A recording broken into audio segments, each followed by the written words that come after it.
大家好，歡迎嚟到翠意生活頻道。今日我會做一個好惹味嘅咖喱蟹。我哋喺市場買嘅蟹呢，通常佢嘅鉗都有條橡筋紮住嘅，唔好除咗佢。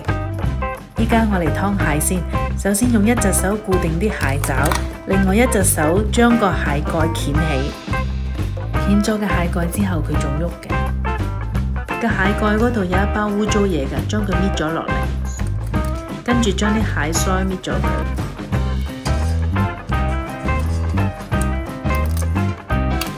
將個蟹鉗扭落嚟，咁然後就可以切件。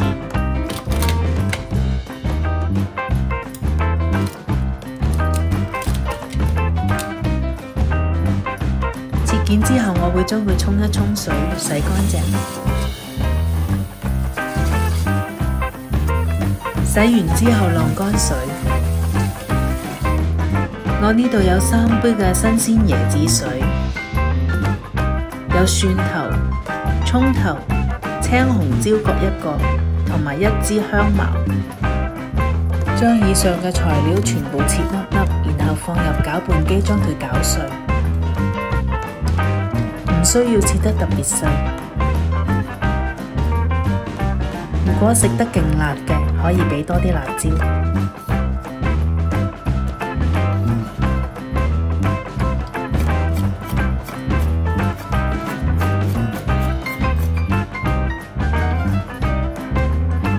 啲材料放晒入去之後，將佢打爛，打到咁樣就得㗎。啲蟹擎乾水之後，我放入3茶匙嘅咖喱粉。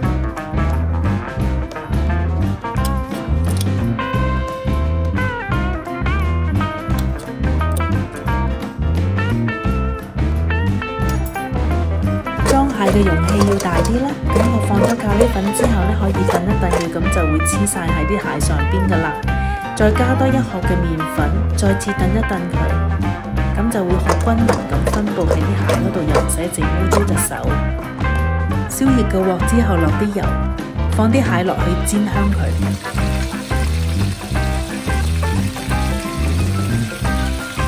放埋個蟹蓋上去。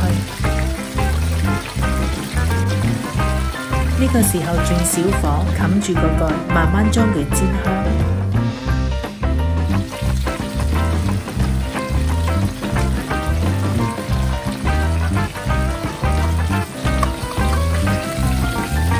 我大概煎咗4分鐘之後，將佢反面，再煎另外一邊。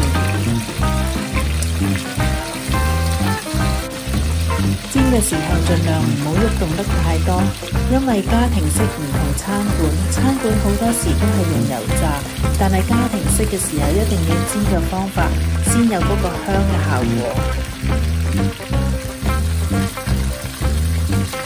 咁兩面煎香咗之後，我將佢反一反佢啦，從啲顏色就知道嘅蟹翼其實已經熟噶啦。咁隻蟹熟咗之後呢，我哋將佢放喺個碟嗰度備用。而家好香啊！咁裝起隻蟹之後呢，我哋用翻之前煎蟹嘅嗰個鑊，加翻少少嘅油。呢個時候轉翻細火，依家倒入頭先攪爛咗嘅醬料，將佢爆香。再加多1茶匙嘅咖喱粉，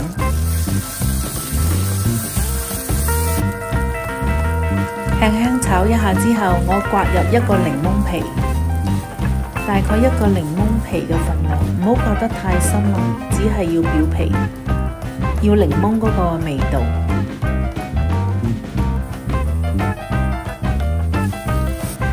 炒到咁上下呢，嗰啲香味已經出晒嚟啦噃。咁我依家就加入3杯嘅新鮮椰子水，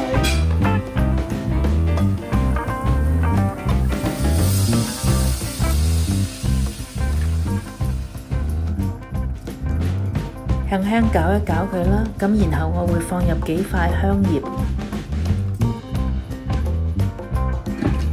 冚多1次蓋，將佢煮滾。滾咗之後，我哋可以落入頭先煎好嘅蟹。